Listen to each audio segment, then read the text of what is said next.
Bonjour, je fais cette petite vidéo pour vous présenter un logiciel pour dessiner des cartes. Si vous n'aimez pas dessiner à la main, pas de souci, vous pouvez dessiner maintenant avec votre ordi et votre souris. Dans cette première vidéo, je vais vous montrer donc les bases du logiciel, comment servir les premiers boutons, faire des frontières et tout ça. Donc ce logiciel, c'est Autoreal. Donc oui, désolé, hein, j'ai un accent anglais misérable et vous allez devoir vous farcir tout le long parce que c'est un logiciel qui est entièrement dans cette magnifique langue qui est l'anglais. Donc, pour ouvrir ce logiciel, d'abord vous allez le télécharger sur Internet. Donc, vous ouvrez Internet, sur Google, vous tapez tout simplement télécharger Autoreal, comme ça, et Clubic, voilà, vous cliquez dessus, puis vous le téléchargez ici, tout simplement. Moi, je l'ai déjà téléchargé, je l'ai mis dans ma barre des tâches, c'est plus simple, donc je l'ouvre. Maintenant, vous obtenez cette interface. Donc, une fois que vous avez cette interface ouverte, vous voyez que vous avez trois boutons de base, là, ces trois-là. Le bouton sélectionner pour sélectionner vos futures figures, le bouton ouvrir pour ouvrir une carte précédemment faite, le bouton enregistrer pour enregistrer tout simplement. Ensuite, vous avez 5 outils de forme très simples. Donc ces 5-là, les rectangles, les ronds, les polygones, donc je sais pas, 6 côtés, un hexagone, 19 côtés, un 19 gones, je sais rien comment ça s'appelle moi. Mais par exemple, vous vouliez pas faire cette forme, donc tout simple, là c'est pas compliqué, vous faites annuler, CTRL Z ou ce bouton. Mais en fait vous le trouviez très joli, donc vous faites, dans ce cas, vous paniquez pas, vous faites rétablir ou CTRL Y et il revient. Mais en fait, vous êtes un peu compliqué et vous voulez en fait le supprimer, donc vous pouvez toujours refaire annuler, et vous pouvez aussi faire clic droit, delete pour le supprimer. Et voilà. Ou alors le bouton sup de votre clavier. Par exemple, allez, là je les sélectionne tous, j'utilise le bouton sup de mon clavier et ils sont supprimés tout simplement. Après, vous avez les 5 outils de dessin de base, ces 5-là. Le crayon, vous restez appuyé et vous faites des formes, comme ça. La ligne, vous restez appuyé puis vous faites une ligne, tout simplement. La polyligne, donc vous cliquez en endroit, vous allez à un autre, ça vous recommence une ligne automatiquement. Hop. Pour l'arrêter, vous faites clic droit, et pour filmer votre figure, vous faites sélectionner, vous sélectionnez le dernier point, vous restez appuyé et vous le rejoignez au premier. Et vous avez votre figure. Voilà, tout simplement. L'outil courbe, donc vous cliquez à un endroit, vous cliquez l'autre extrémité, vous incurvez d'un côté puis de l'autre, tout simplement. L'outil polycourbe, c'est comme l'outil polyligne, sauf que c'est avec des courbes, donc c'est hyper compliqué. Donc vous pouvez l'essayer, mais c'est assez chaud à manier.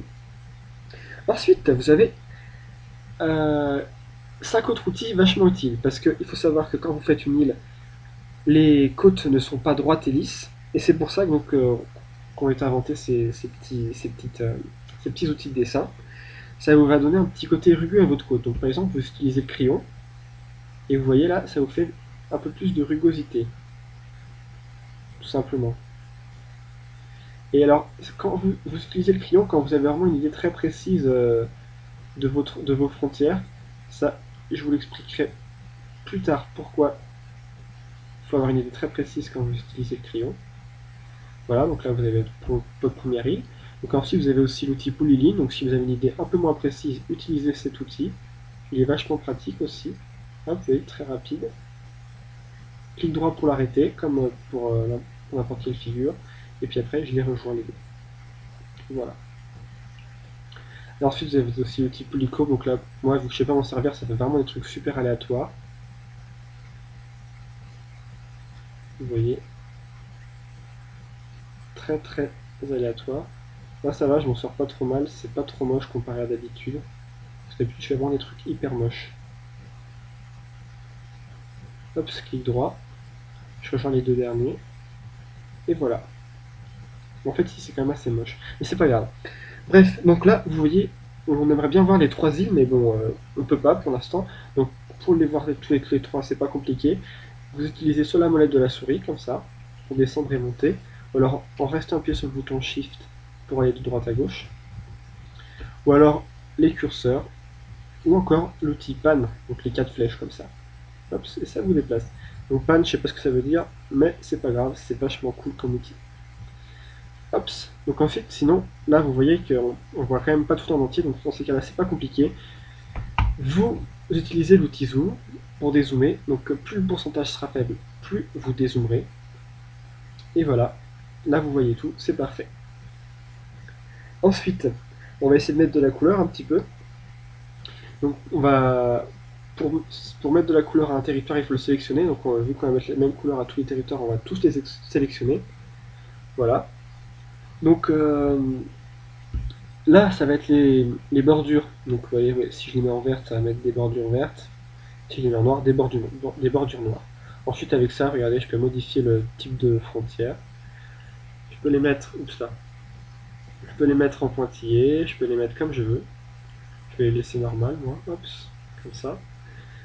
Ensuite, ça, c'est la couleur du fond du terrain. Donc moi, je vais la mettre en vert parce que le vert, c'est la plus jolie couleur du monde. Voilà, tout simplement. Ça, c'est pour mettre des trames. Donc voilà, les trames, c'est ça.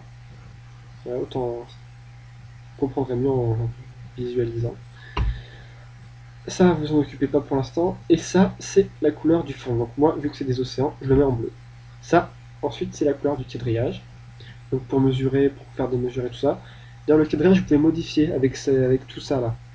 Vous pouvez le grossir, ah, le grossir, le rapetissir, le changer de forme en alvéole, en style pôle Nord, là, comme ça, ou l'enlever complètement, ce qui est pas mal non plus. Hop, on va retourner, hop, voilà. Ensuite, vous avez un outil vachement important, donc c'est ces deux trucs là. L'outil règle, et ça c'est comme la règle sauf que ça fait pas des lignes droites. Donc l'outil règle, vous voyez, ça fait des lignes droites, et ça fait pas des lignes droites. Donc ça va être pour estimer vos distances en fait. Donc vous voyez là, ça fait 8 miles à peu près. Mais si vous ne calculez pas en miles comme moi, vous faites clic droit, change units, et là vous pouvez choisir ce que vous voulez en unités, donc en kilomètres par exemple, c'est plus simple si vous connaissez mieux le kilomètre. Donc on peut savoir que ce trajet va nous faire 35 km à peu près. Et donc pareil, vous pouvez aussi vraiment changer, vous avez plein d'unités, donc par exemple le nombre de jours à pied, là vous mettrez presque, là vous mettrez un jour à pied. Le souci de cet outil, c'est qu'il faut vraiment vous imaginer que c'est un terrain plat sur Terre et qu'il n'y a aucun obstacle parce que regardez, par exemple, si je traverse la mer, et ben je mettrai autant de temps que si je suis sur Terre tranquille. Et il visualise pas les montagnes et tout ça. Donc c'est pour ça, faut faire gaffe quand même. Mais bon, vous pouvez aussi mettre par exemple, à pied sur un terrain rugueux, vous voyez, mettre le nombre de jours à cheval, le nombre de jours dans un train, etc. Bref, là je vous laisserai découvrir.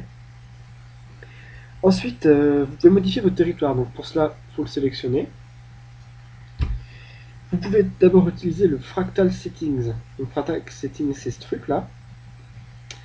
Vous avez d'abord ce qu'on appelle la rugosité.